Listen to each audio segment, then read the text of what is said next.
আসসালামু আলাইকুম এভরিওয়ান, কি অবস্থা সবার? আশা করি সবাই ভালো আছেন। সো আজকে চলে আসলাম কুষ্টিয়া বিখ্যাত রবীন্দ্রনাথ ঠাকুরের বাড়ি। আর এটাকে মূলত এদিকের মানুষ বলে কুটি বাড়ি। আর পিছনে যেটা দেখতে পাচ্ছেন এটাই হচ্ছে রবীন্দ্রনাথ ঠাকুরের বাড়ি। তো চলুন ভিতর দিয়ে যাওয়া যাক। তো ভিতরে যাওয়ার জন্য সর্বপ্রথম আমাদেরকে যে কাজটি করতে হবে, ওই টিকিট কাউন্টার থেকে আমাদেরকে টিকিট ক্রয় করতে হবে। সো এই মুহূর্তে চলে আসলাম টিকিট কাউন্টারে টিকিট নেওয়ার জন্য। আর আমাদের টিকিটগুলো আমরা নিয়ে নিলাম। আর টিকিটের মূল্য এখানে কম, অনলি 30 টাকা করে। আর টিকিটগুলো নিয়ে চলে আসলাম ভিতরের দিকে। আমাদের মেইন গেট পার হয়ে আসার পরে সামনে এরকম আরো ছোট ছোট দুইটা গেট পড়বে, যেইগুলো পার হওয়ার পরে দুই সাইড দিয়ে দুইটা সুন্দর খোলামেলা মাঠের মতো পরিবেশ, এর মাঝখান দিয়ে চলে গেছে রাস্তা। আর এই রাস্তাটা সোজা চলে গেছে রবীন্দ্রনাথ ঠাকুরের বাড়িতে। আর দেখেন দূর থেকে মূলত অনেক সুন্দর দেখা যাচ্ছে, কারণ বাড়ির দুই পাশেই লম্বা লম্বা 4টা গাছ রয়েছে।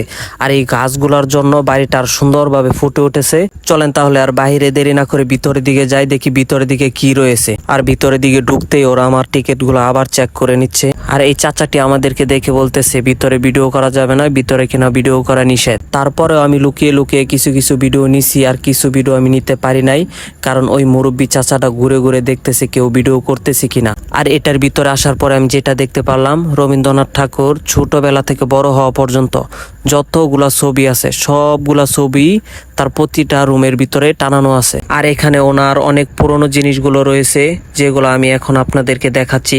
আর অনেক কিছু আমি আপনাদেরকে দেখাতে পারছি না, কারণ আমি এখানে ঠিকমতো ভিডিও করতে পারতেছি না, কারণ ওই মুরব্বী কাকাটা একটু পরে পরে এদিক ওদিক ঘোরাঘুরি করছে যে কেউ ভিডিও করতেছি কিনা। আর এইখানে যত জিনিসগুলো আপনারা দেখতে পাচ্ছেন সবগুলাই যত্ন সহকারে কিন্তু রাখা আছে। আর আমাদের নিচের সাইডটা ঘুরে দেখা শেষ। আর এখন আমরা সিঁড়ি বেয়ে উঠে যাব উপরের দিকে, দেখি উপরের দিকে কি আছে। আর উপরে উঠে আসতেই যেটা দেখতে পেলাম, সামনেই রাখা আছে একটি ডাইনিং টেবিল। আর ডাইনিং টেবিলের দুই পাশে রাখা আছে দুইটা সোফা।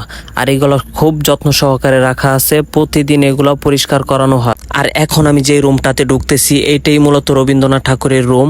এই রুমটাতে উনি ঘুমাতেন, আর এই খাটের উপরেই উনি ঘুমাতেন।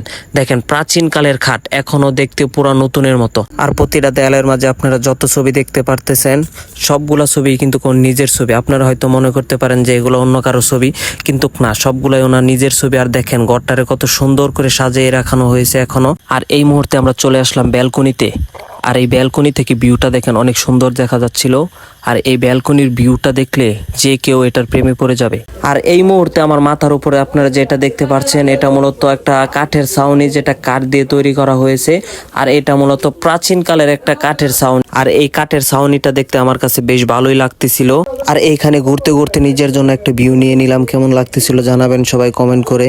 আর এই মুহূর্তে আমাদের উপর সাইডটাতে সব ঘুরে ঘুরে দেখা শেষ। আর এখন আমরা চলে যাচ্ছি সিঁড়ি বেয়ে নিচের দিকে। আর নিচের দিকে আসতেই যে জিনিসটা দেখতে পেলাম, এটা দেখতে মূলত একটা সুরঙ্গের মতন দেখা যাচ্ছিল।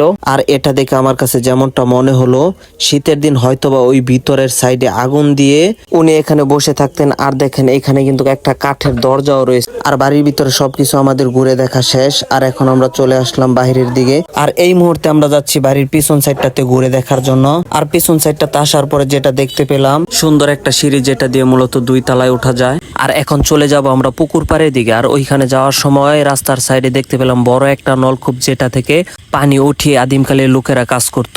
আর এখানে রয়েছে খোলামেলা পরিবেশ, যেটার মাঝখান দিয়ে গেছে একটা রাস্তা। এই রাস্তাটা চলে গেছে পুকুর পাড়ের দিকে।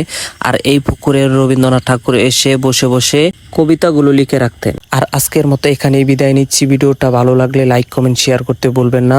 দেখা হচ্ছে নেক্সট কোনো ভিডিওতে। ভালো থাকবেন সবাই। আসসালামু আলাইকুম।